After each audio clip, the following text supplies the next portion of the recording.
Assalamu alaikum wa rahmatullahi wa barakatuh. My name is Muzi the Poet, and today I'm going to be reading my poem, Rusting in the Rain, Where Flowers Won't Grow. You hurried, and I ambled. That should have been my first sign.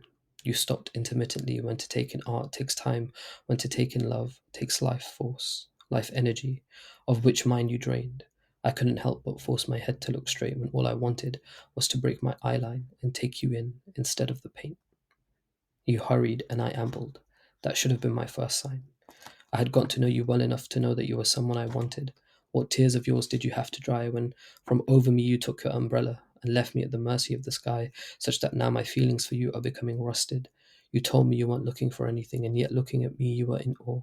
So I held my love back, and not having you to give it to made me feel poor because for a moment I mistakenly saw you as the one that was rich, when in reality my feelings were priceless, and like the ring the little girl held, the different class characters that Renoir depicts, with them you also stood there, lifeless. I ambled, love in motion, whilst you hurried, now seeking devotion. I wonder what scripture would say about this. I can't believe I believed you. Did I really tell myself that I felt your spirit, whilst you hurried and I ambled? That if that was my first sign, my second was that no matter how much I tried, that you didn't listen. Instead, you froze, then eventually came back and told me that a near death experience can change one's perception of life. Then what about when I actually lost you? Did you think about that, or did the words you said you really mean also really die? You hurried, and I ambled. That should have been my first sign. She's being polite by texting you all this, like the Parisian looking out, polite enough to stare me down. How kind of you to communicate so carelessly, to tell me sweet nothings. How am I ever supposed to believe you now?